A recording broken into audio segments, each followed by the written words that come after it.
Mercredi 5 février de l'an 2020, chers amis internautes, bonjour. Merci d'être au rendez-vous de votre émission matinale d'information, d'analyse et de divertissement sur ESAE Télévision. Le parti politique Restaurer l'espoir de Candide Armand-Marie Azanaï a reçu un avis favorable pour l'obtention de son certificat de conformité. De sources proches du ministère de l'Intérieur, le dossier introduit par la formation politique dirigée par l'ex-ministre délégué chargé de la Défense nationale du président Patrice Talon a eu un avis favorable du comité d'étude des dossiers. Après l'obtention du récépissé définitif, le parti politique pourra prendre part aux prochaines compétitions électorales dans le pays, notamment les élections communales et locales de mai prochain. Les quotidiens en parlent abondamment ce matin à travers analyses et commentaires.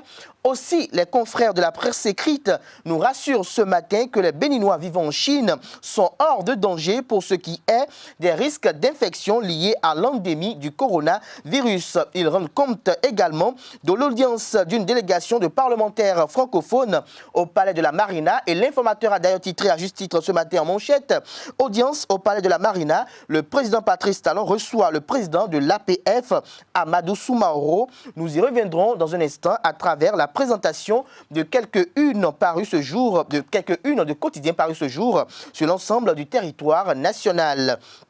Le bulletin matinal d'information de ce matin sur Free Matin sera une présentation de Cynthia Astrid Tossavi dans le décryptage de l'actualité avec Carles Kitomé, journaliste à ESAE Télévision.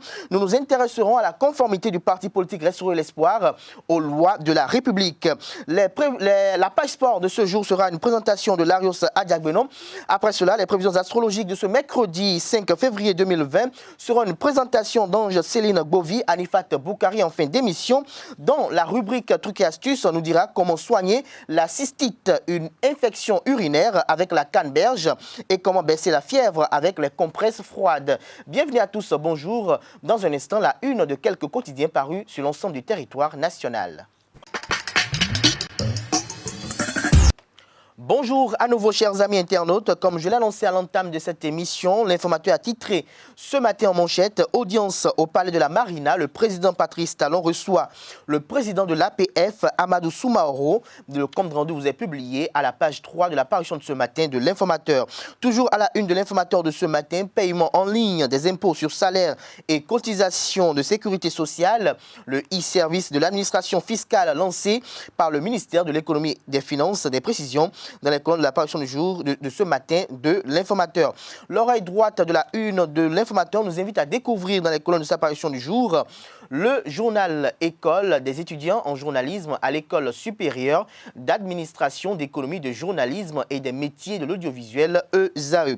Fraternité en manchette ce matin avec une interview avec le professeur Noël Baguidi, président du Conseil national de l'éducation. Le recrutement a été fait et tourné vers la performance et il n'y a aucune interférence politique, rassure-t-il. Plus de précisions sur cet entretien à la page 3 de la parution de ce matin de Fraternité.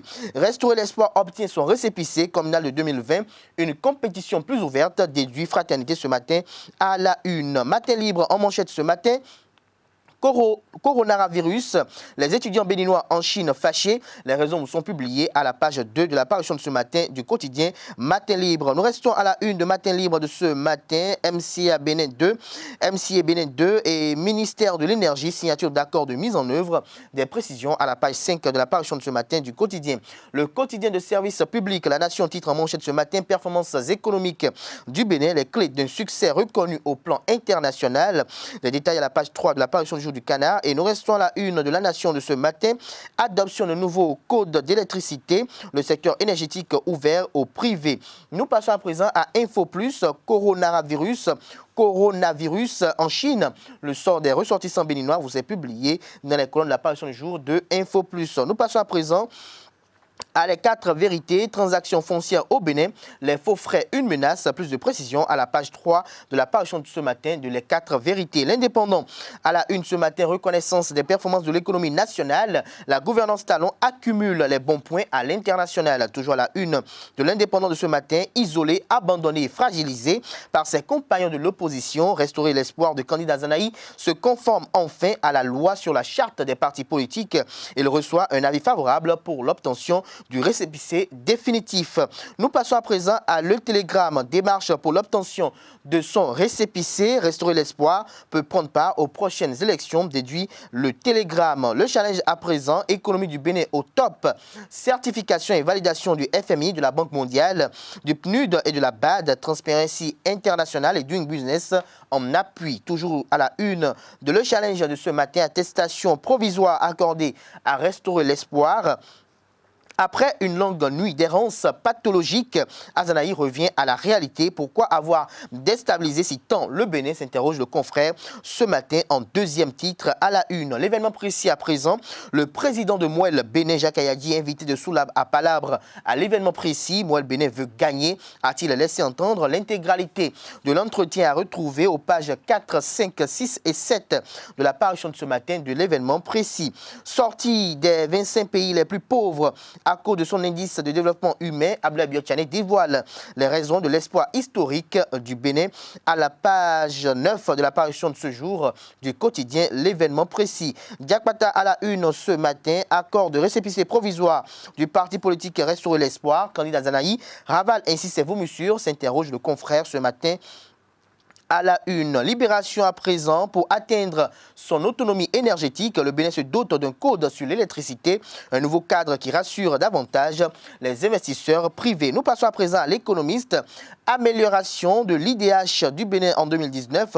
Biotchane justifie les performances réalisées à la page 3 de la parution de ce matin du quotidien L'économiste. Le routier à présent, le ministre d'État Abdoulaye Biotchane au sujet de l'amélioration de l'IDH. S'il y a une leçon à retenir, c'est qu'il faut garder le cap. Des précisions à la page 11 de la parution de ce matin du quotidien Le Routier. Bénin intelligent à présent, coronavirus. Les Béninois en Chine hors de danger. Le ministère des Affaires étrangères et de la coopération maintient le contact, renseigne le Bénin intelligent ce matin dans les colonnes de sa parution de ce matin. Nous restons à la une de Bénin intelligent pour mettre un terme à la une des journaux de ce jour. Climat politique apaisé au Bénin, l'APF salue l'engagement de toutes les parties. Chers amis internautes, ce sera tout pour la présentation de quelques-unes parues ce jour sur l'ensemble du territoire national. Les quotidiens sont disponibles dans les kiosques au prix de 300 francs CFA. Ils sont également disponibles en ligne. Nous passons à présent au bulletin matinal d'information de ce jour sur Free Matin avec Astrid Cynthia Tossavi. Mesdames et messieurs, bonjour et bienvenue à ce bulletin matinal d'information. Après 9 années de fermeture par la Haute Autorité de l'Audiovisuel et de la Communication RAC, les soleils posés sur les portes de la rédaction d'alors du journal Le Béninois Libéré ont été sautés dans l'après-midi de ce mardi 4 février 2020. Après le délibéré de la Cour suprême sur la requête en référé suspension introduite par le journal Le Béninois Libéré il y a 2 ans, le délibéré du dossier dans le fond 1 an après, c'est hier que la RAC, après plusieurs courriers des responsables du dit organe de presse, a décidé de sauter les scellés qu'elle a fait poser sur les bureaux du quotidien le 8 décembre 2011. Je vous invite à suivre les impressions d'Aoubaka Takou, directeur général du dit quotidien. Il est au micro d'Abdelkader Achirou. Sentiment de joie naturellement, et j'en profite pour remercier la justice de mon pays, remercier mes enfants, mes filles, remercier mes collaborateurs, remercier mon épouse Ghislaine, remercier Feu, le vieux Boutchiko, paix à son âme. Il était là à la fermeture, il nous a permis de vivre ces moments difficiles.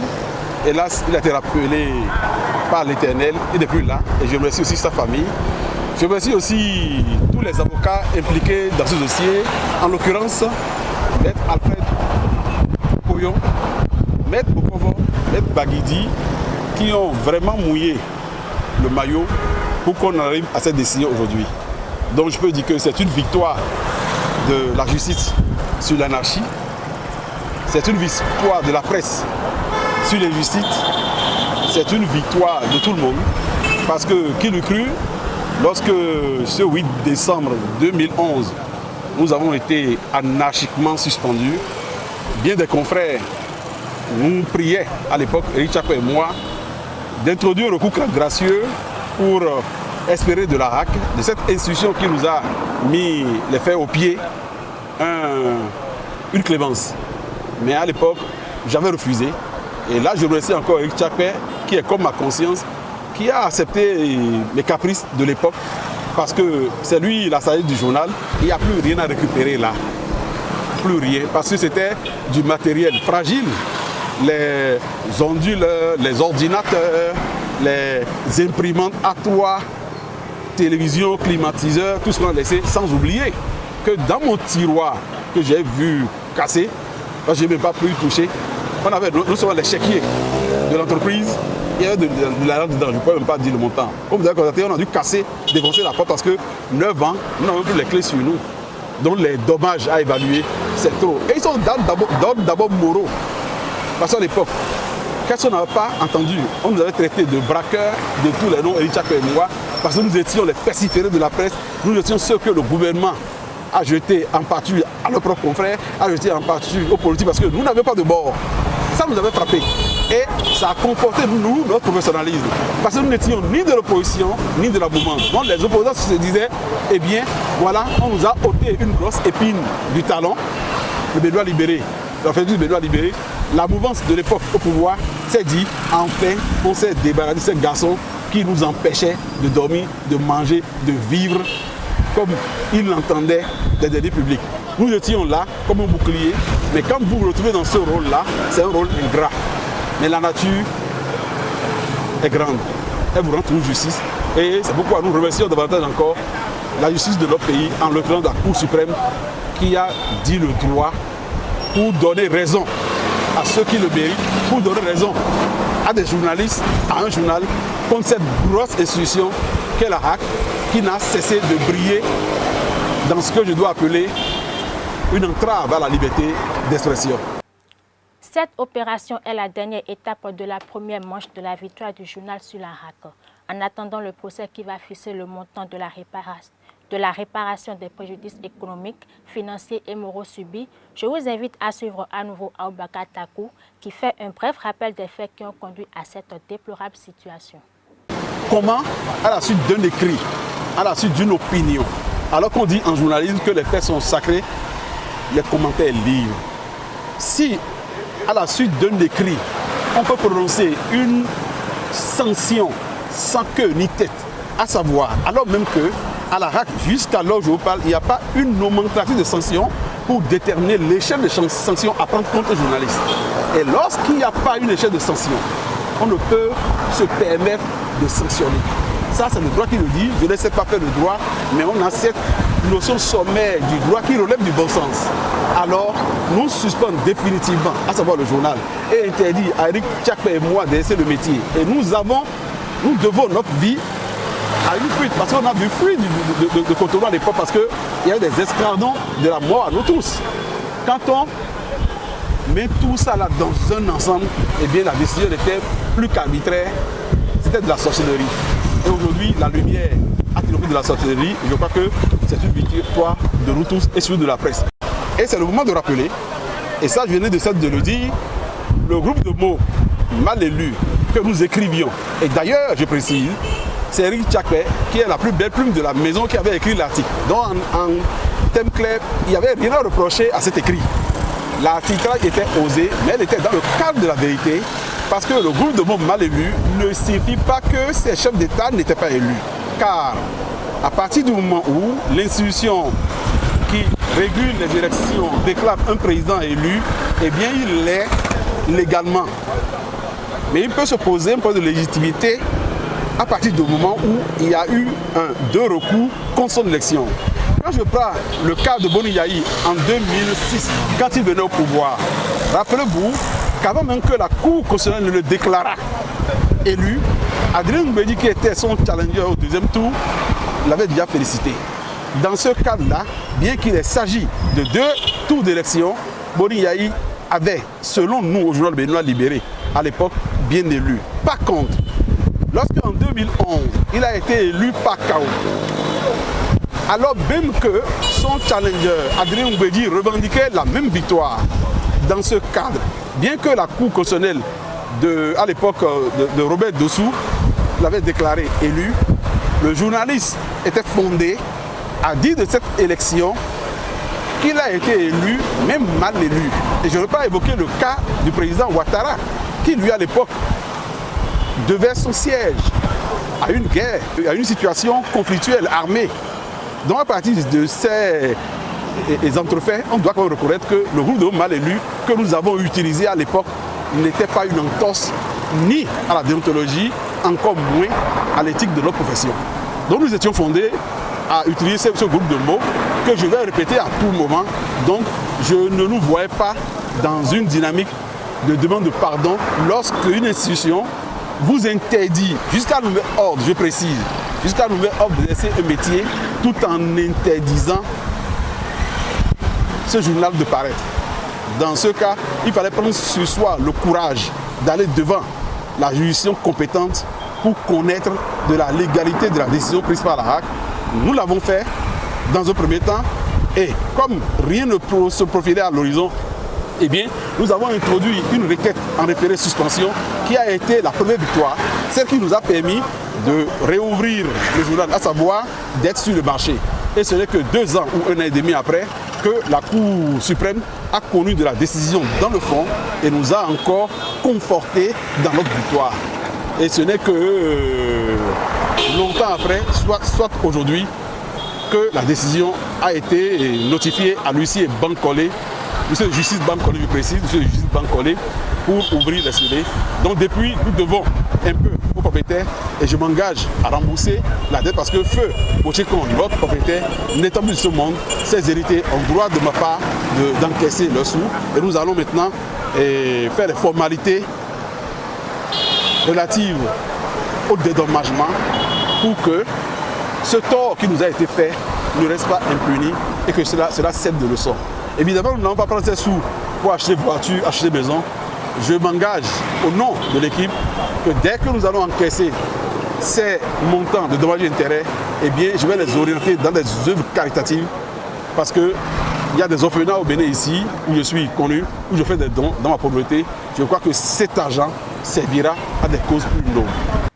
Face à la presse le vendredi 31 janvier dernier, le ministre des Affaires étrangères et de la coopération Aurélien Agbenossi a fait le point de la visite du chef de l'État aux États-Unis d'Amérique du 26 au 30 janvier dernier. Loin d'être une visite d'État, cette sortie du président Patrice Talon lui a permis de renforcer les liens économiques avec les institutions de Bretton Woods, le Millennium Challenge Corporation et de réaffirmer l'engagement du Bénin à travailler pour la préservation de la démocratie et de la paix. Je vous invite à suivre le ministre des Affaires étrangères et de la coopération Aurélien Agbenossi sur les motivations de ce voyage du président Patrice Talon. Il était important que le chef de l'État effectue cette visite-là, qui est sa première sortie officielle de l'année 2020. Et cette visite s'inscrit bien naturellement dans le raffermissement de nos relations avec les États-Unis d'Amérique, mais aussi avec les institutions multilatérales qui sont basées à Washington, D.C. Pourquoi les relations bilatérales? Parce que l'un des programmes très bien gérés dans ce pays qui nous permet de transformer le quotidien de nos compatriotes, c'est le MCA, le Millennium Challenge Account. Et le Millennium Challenge Account a une fêtière, a une direction générale qui est le Millennium Challenge Corporation, qui est basé à Washington. Et ce programme, comme vous le savez, influence beaucoup notre programme d'action dans le sens de l'amélioration des conditions de vie de nos citoyens. Sur le plan bilatéral, bien entendu, il y a eu les rencontres avec les institutions de Bretton Woods, la directrice générale du Fonds monétaire, le président de la Banque mondiale, le vice-président chargé de l'Afrique, ainsi que le président de la Société financière internationale, la SFI. Mais on ne peut pas aller dans un pays discuter des suites d'un programme financé par le gouvernement de ce pays sans avoir au moins une rencontre politique, sans avoir une rencontre au plan politique. C'est pour cela qu'il y a eu une rencontre entre le président de la République et le secrétaire d'État américain. Dans la nomenclature américaine, lorsqu'on parle de secrétaire d'État, on parle du ministre des Affaires étrangères, qui a un rôle prééminent dans la configuration constitutionnelle américaine. Donc, M. Michael Pompeo a eu un entretien avec le président de la République et d'une manière générale, je dois dire que les entretiens que le président de la République a eus ont porté sur les réformes politiques et économiques qui ont été conduites dans notre pays et les résultats palpables, significatifs qui en sont résultés, mais aussi les mutations qui sont en cours dans notre sous-région. On a parlé de l'écho du CFA. Il était évident que certains des interlocuteurs ont souhaité en parler avec le président. Mais je crois que ce qui préoccupait le président, c'était beaucoup plus d'attirer l'attention de tous nos interlocuteurs sur les progrès que le Bénin est en train d'accomplir. Il a voulu présenter le Bénin révélé, le Bénin qui se révèle à travers ces progrès-là, exprimer les attentes de notre gouvernement et de notre peuple vis-à-vis de nos amis, mais il a aussi que les gens comprennent que désormais nous avons une nouvelle approche, que nous avons une vision et que nous la déclinons d'une manière sans équivoque pour pouvoir atteindre nos objectifs. Le parti politique Restaurer l'espoir RE de Candide Amand. Le parti politique Restaurer l'espoir RE de Candide Amand Marie Azanaï a reçu un avis favorable pour l'obtention de son certificat de conformité. De sources proches du ministère de l'Intérieur, le dossier introduit par la formation politique, dirigé par l'ex-ministre délégué chargé de la défense nationale du président Patrice Talon, a eu un avis favorable du comité d'étude des dossiers. Ainsi, le parti Restaurer l'espoir fait désormais partie des partis politiques légalement reconnus au Bénin et donc pourra prendre part aux prochaines compétitions électorales dans le pays, notamment les élections communales et locales de mai prochain.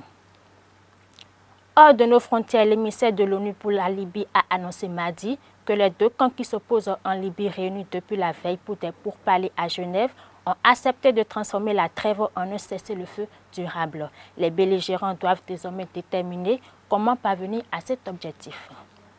En Égypte, le médecin et les parents d'une jeune fille de 12 ans décédée fin janvier après une excision ont été arrêtés.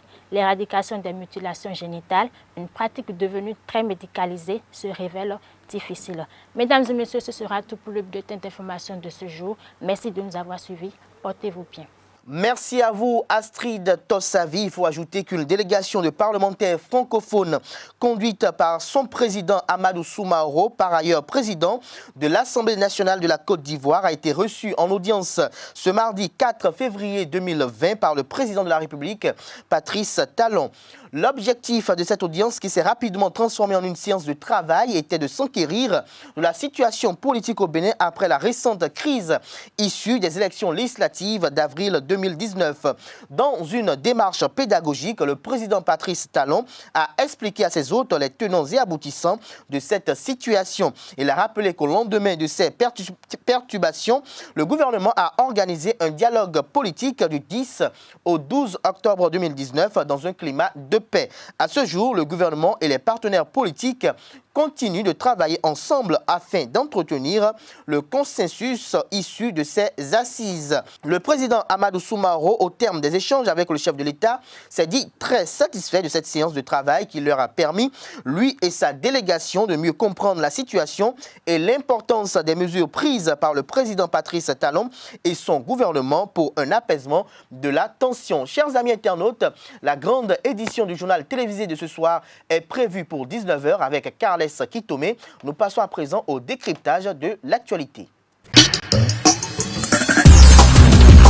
Carles Kitome, bonjour à vous. Bonjour Abdelkader Achirou, bonjour à vous, chers fidèles de Lézaré TV. Alors, la nouvelle est tombée hier. Candide Azanaï a reçu un avis favorable de la commission d'étude des dossiers pour l'obtention de récépissé attestant la conformité à la nouvelle charte des partis politiques. Quelle analyse faites-vous de cette démarche du Candide Azanaï quand on sait qu'il y a quelques jours, il a entrepris des démarches pour pouvoir entrer en possession de ce document? Je pense que, honnêtement, ce n'est que justifié parce que nous connaissons Candide Azanaï comme un acteur politique qui est sur la scène politique depuis un bon moment. Et j'observe que presque tout ce qu'il fait est beaucoup plus axé sur le plan politique qu'ailleurs. On ne le voit pas dans un autre domaine, on ne le voit pas dans un autre secteur. Et s'il a bien envie de continuer d'être présent sur cet échiquier, il est forcément obligé d'être dans un parti reconnu et qui peut acter comme il se doit dans cette République. étant donné que par le passé, il s'est associé à des gens, on pouvait espérer qu'ils puissent former un parti politique ensemble. Ce projet n'a pas prospéré, donc il était obligé de revenir à sa formation de base, restaurer l'espoir et se conformer aux nouvelles chartes des partis politiques. Parce que les lois ne blaguent pas, les lois sont faites pour être appliquées et nous avons remarqué que depuis l'avènement de ce gouvernement, on fait l'effort de mettre en application la plupart des réformes qui sont survenues. Et la charte des partis politiques est quand même une loi qui est arrivée à un moment donné et le délai était donné jusqu'au 25 mars 2019 pour que tous les partis politiques puissent se conformer à cette nouvelle législation. Et tous les partis qui n'ont pas fait ont perdu leur statut juridique, ont perdu le statut de parti politique. Donc depuis cette date-là, Restaurer l'espoir n'existait plus comme parti politique. Et étant donné que les législatives se sont déroulées alors que la plupart des partis pensaient qu'ils pouvaient y participer sans se conformer à la nouvelle charte des partis politiques. Et c'est une fin de non-recevoir qui leur a été opposée par le ministère de l'Intérieur. Ils n'étaient même pas en mesure de déposer des listes parce qu'ils n'étaient pas en règle. Et donc, ils étaient obligés de se mettre en règle. Et se mettre en règle depuis le 25 mars, ils ne l'ont pas fait. Et maintenant, nous sommes à la veille des communales et il est logique que tous ceux qui veulent bien continuer à être sur la scène politique puissent le faire. Et c'est en cela que nous saluons quand même la démarche du parti Restaurer l'espoir qui a déposé son dossier le 29 janvier dernier et qui déjà, quelques jours après, a reçu quand même un avis favorable sanctionné par ce récépissé provisoire. Mais après l'obtention de ce récépissé provisoire, il y a encore des démarches à faire pour avoir le récépissé définitif qui leur permet vraiment de prendre part à ce scrutin. Et je crois que ce parti a pris quand même la mesure de la situation et est allé déjà déposer, selon ce que nous avons lu chez nos confrères, elle a déjà déposé récépissé au niveau du journal officiel pour une publication parce que c'est une démarche pour l'obtention du récépissé définitif. Et donc je pense qu'ils sont en train de faire ce qu'il faut pour être vraiment là, contrairement à leur première démarche au cours de laquelle ils avaient introduit un dossier qui seulement mentionnait un réaménagement des organes dirigeants, ce qui n'avait pas été accepté.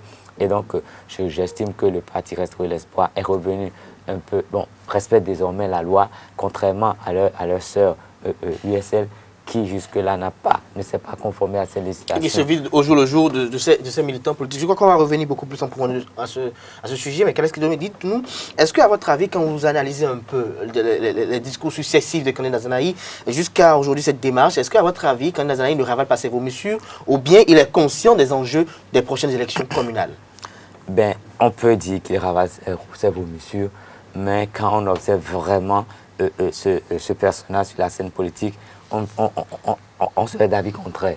Parce qu'on l'a déjà observé, il s'oppose à tel, après il revient. Il a ses moyens de pression en tant que politique. Il a ses discours qu'il tient à chaque instant, ses moyens de pression qui lui permettent chaque fois d'obtenir ce qu'il veut. Et comme je l'avais déjà dit une fois sur ce plateau, il est comme un phénix.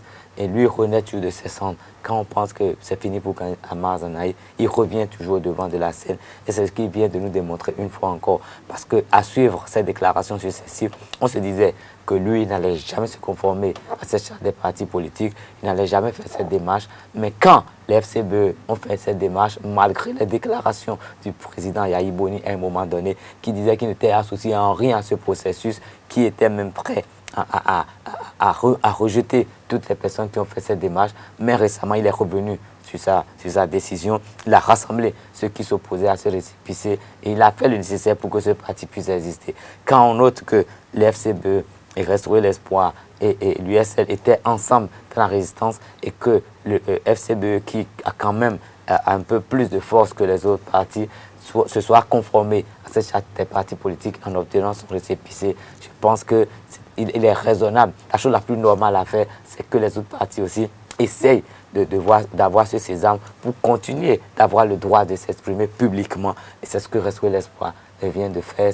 Je dirais que ce n'est pas trop tôt, mais on dira quand même enfin, et ça va permettre à ces militants d'espérer pouvoir être présents pour les prochaines joutes électorales. Seulement, nous me demandons comment ce sera, parce que même les partis, l'assemblage des partis politiques n'est plus comme auparavant. On ne se met pas ensemble comme on veut. Il y a un petit changement à ce niveau. Il n'y a plus d'alliance de partis politiques, il n'y a plus d'alliance de formation politique. Mais dites-nous, Carles Kitomé, pour finir, dans ce contexte, dans ce bouleversement de normes politiques, est-ce que, à votre avis, candidat Zanaï est-ce que son parti politique pourra obtenir les 10% critères, je dirais, déterminants pour accéder au partage des sièges lors des dites élections?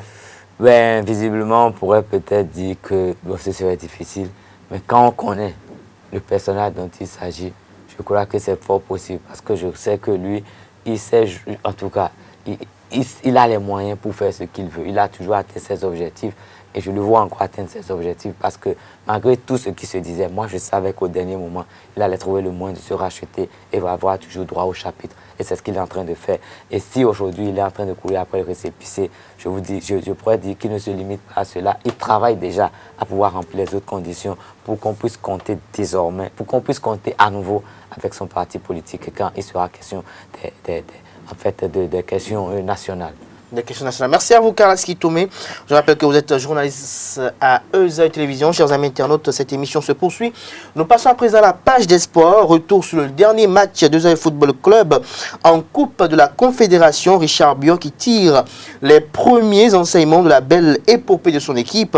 Les affiches des quarts de finale seront connues aujourd'hui. Ce sera une présentation de Larios Adiabelon. Bonjour amis internautes, pour la page sport du Free Matin de ce 5 février 2020, nous allons revenir essentiellement sur cette belle épopée de l'EZAE Football Club en compétition africaine cette année. Cette aventure s'est achevée ce dimanche au stade des Matis de Kinshasa en RDC.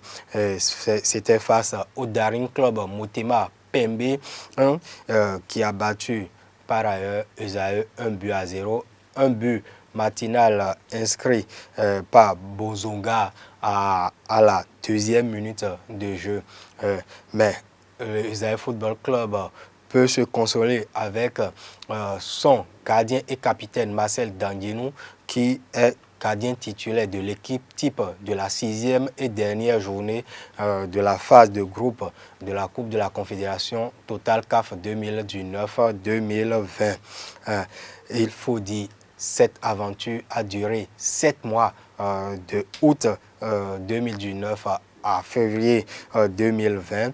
Le EZAE Football Club aura fait rêver et tout le public, j'allais dire, tout le public sportif béninois avec notamment ses exploits lors des préliminaires en éliminant coup sur coup des cadors annoncés de cette phase. Salitas FC de Burkina Faso au stade du 4 août de Ouaga et avec cette victoire arrachée au stade Lat Dior de Thiès 1-0 pour finir par arracher son ticket pour la phase de groupe pour une première dans l'histoire du football béninois le 5 novembre à Cotonou aux séances fatidiques des tirs au but. Ces séances où également Marcel Danguenou a bien fait parler de lui en arrêtant 2 tirs des Sénégalais. C'était au stade René Pleven. Mais il faut retenir l'essentiel de cette participation. Et à la fin de cette rencontre, quelques heures après la fin de la dernière sortie de l'EZAE Football Club sur la scène continentale, le coach Richard Bion est revenu sur les principaux enseignements à retenir pour cette première participation de l'EZAE à cette compétition africaine, la Coupe de la Confédération. Ma satisfaction, c'est d'abord le fait d'avoir qualifié un club béninois en phase de poule. Vous savez, cela n'est plus jamais arrivé au Bénin il y a très longtemps, il y a des années durant. Peut-être même qu'il y a des joueurs aujourd'hui qui jouent et qui n'étaient pas encore nés. Donc le faire aujourd'hui, je crois que c'est déjà une satisfaction. Et que des clubs béninois soient représentés sur le plan africain, je crois que c'est une bonne chose. Et puis, comme on le dit, l'EZAE vient d'ouvrir la porte. Et ça, Et je m'en réjouis pour cet effort qui a été fourni. Par rapport au match livré hier, moi je pense que nous avons donné une copie honorable parce qu'on n'avait rien à perdre et rien à gagner aussi parce que pour nous, une victoire ou une défaite n'avait pas son sens. Donc nous avons joué sans pression. Et l'essentiel c'était de finir de façon honorable. Et je crois pour ce que nous avons présenté hier, je me sens satisfait de ce que nous avons fourni comme effort hier.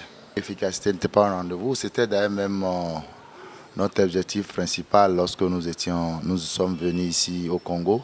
C'était de venir prendre des points ici, au moins finir de façon honorable. Mais il faut reconnaître que l'adversaire aussi en voulait. C'est qu'on avait un adversaire qui se battait pour la qualification parce qu'il voulait aussi se qualifier. Alors il faut reconnaître qu'on a commencé de façon timide cette rencontre, ce qui nous a valu un but qu'on a encaissé dès les premières minutes. Mais juste après ce but, je crois que nous avons fait jeu égal et certaines fois nous avons frôlé l'égalisation. Mais il faut retenir que le contenu n'était pas mauvais et qu'en termes d'apprentissage, comme nous le disons, vous savez, Esaïe, c'est une jeune équipe qui vient de faire ses premiers pas en compétition africaine. Et je crois qu'en termes d'objectifs, notre objectif a été déjà atteint. Maintenant, pour ce que nous avons appris au cours de cette phase de poule, je crois que si il nous est permis de revenir une autre fois pour jouer cette compétition, nous allons présenter une autre copie. Nous n'allons pas présenter ce visage, nous allons présenter un autre visage parce que en matière d'expérience, on aurait acquis beaucoup de choses. Ces poulains se sont également exprimés sur le sujet. Nous reviendrons sur leur opinion sur cette participation de ZAE à la Coupe de la Confédération. Et cette Coupe de la Confédération se poursuit avec les 8 équipes qui ont arraché leur ticket pour les quarts de finale. Et en fin d'après-midi, ce mercredi, ces équipes connaîtront leurs adversaires pour les quarts.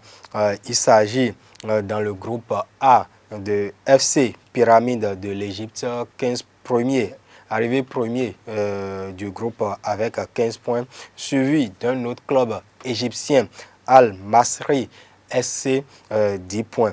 Dans le groupe B, nous avons les Guinéens d'Oroya AC, 14 points, et El Nasr de la Libye, 8 points. El Nasr qui a arraché son ticket à la différence particulière puisque El Nasr termine co-deuxième avec les Maliens de Djoliba AC qui ont 8 points mais plus 1.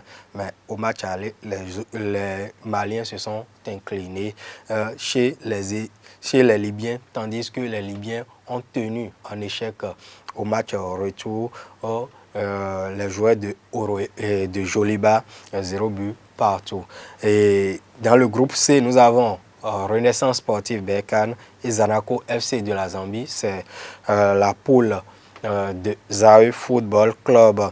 Les Congolais de DCMP qui ont battu ZAE lors de la dernière journée ont 10 points, le même nombre de points avec Zanaco, mais un goal différentiel de plus 0, tandis que les autres ont plus 4.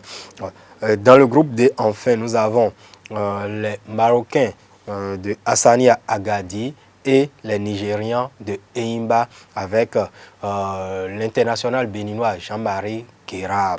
Et ces différentes équipes connaîtront, comme je l'ai dit, à l'entame leurs adversaires en fin d'après-midi ce mercredi.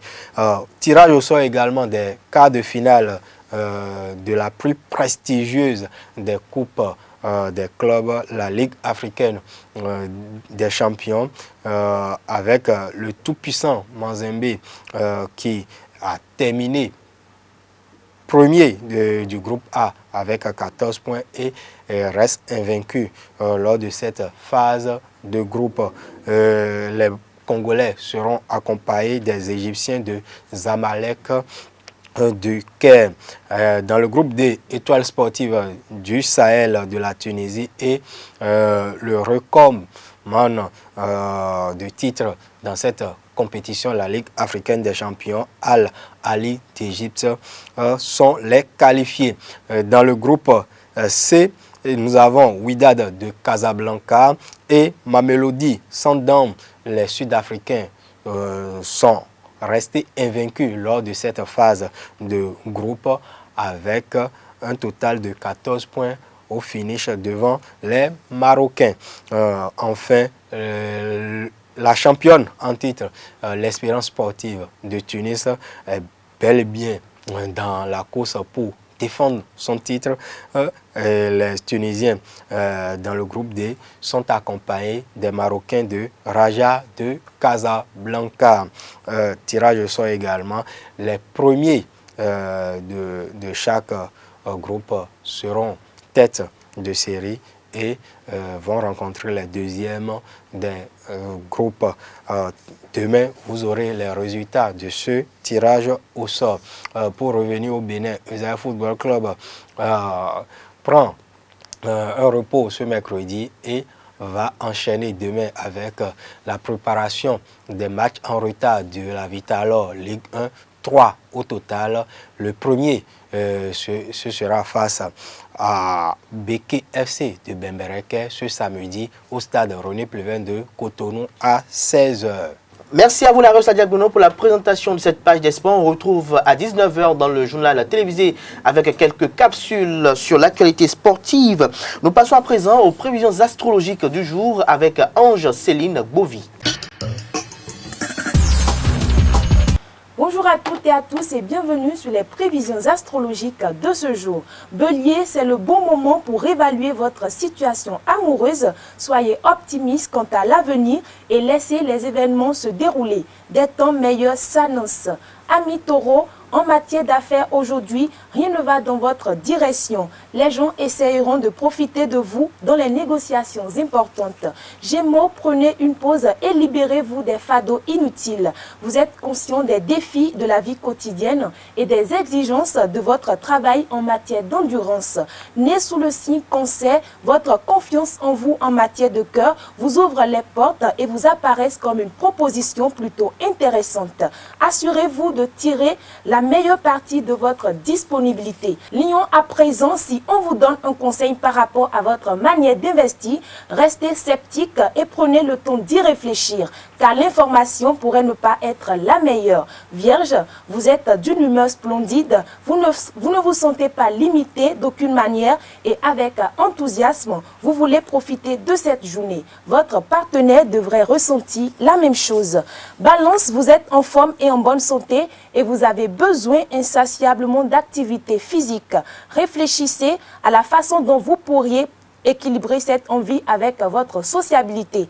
Si vous êtes Scorpion, aujourd'hui, il y a pas mal de changements en magasin en ce qui concerne l'argent. Faites connaître vos idées et voyez comment les autres y réagissent. Il se peut que l'on vous donne de bons conseils. Amis Sagittaire, vous avez une idée très claire de ce que devrait être votre relation, de ce qui n'est pas compris et de ce qui est ennuyeux. Utilisez-le pour exprimer vos besoins. Capricorne, renforcez les relations existantes en proposant de nouveaux lieux de rencontre et d'occasion. Les choses s'annoncent également bien en ce qui concerne les finances. Chaque transaction se déroule bien et les luttes habituelles deviennent inutiles. Avant-dernier signe du zodiaque Verseau, vos finances ne se porteront pas si bien aujourd'hui. Vous pourriez subir des pertes. Si votre santé est compromise, faites de votre mieux pour ne pas trop faire d'activité. Et pour finir, amis Poissons, vos finances traversent une phase positive. Si vous craignez d'être coincé dans une ornière sous-performant, votre vie va commencer à changer maintenant. Chers amis téléspectateurs de ZAE TV, voilà ce que nous réservent les astres aujourd'hui. Merci de nous avoir suivis. Portez-vous bien. Merci à vous Céline Gbovi, chers amis internautes. Nous passons à présent à la rubrique trucs et astuces où je vais installer, j'allais dire, Anifat Boukari. Elle nous dira comment soigner la cystite, une infection urinaire avec la canneberge, et comment baisser la fièvre avec des compresses froides. Amis internautes, bonjour. Aujourd'hui, nous allons parler de comment baisser la fièvre avec des compresses froides et comment soigner la cystite avec la canneberge. Entendez par cystite l'inflammation de la vessie. Comment baisser la fièvre avec des compresses froides? La fièvre est un mécanisme de défense du corps et elle ne doit donc pas être immédiatement combattue. Mais si elle monte trop et que vous vous sentez mal, vous pouvez mettre des compresses froides sur votre front ou sur vos aisselles pour vous rafraîchir. Vous pouvez également prendre un bain tiède pour baisser la fièvre. Comment soigner la cystite avec la canneberge? Buvez quotidiennement un verre de jus de canneberge non sucré pour augmenter l'acidité de votre vessie et la rendre moins sensible aux bactéries. Selon l'American College of Obstetricians and Gynecologists, ce remède est surtout efficace pour réduire le risque d'infection de la vessie. Et voilà, ce sera tout pour ce matin. Merci de m'avoir suivi. À demain pour d'autres trucs et astuces. Je vous rappelle, chers amis internautes, que la cystite est une inflammation de la paroi de la vessie qui peut être liée à une infection des urines ou à une maladie de la vessie. Chers amis internautes, ainsi se referme Free Matin de ce jour. Merci pour l'attention et à demain.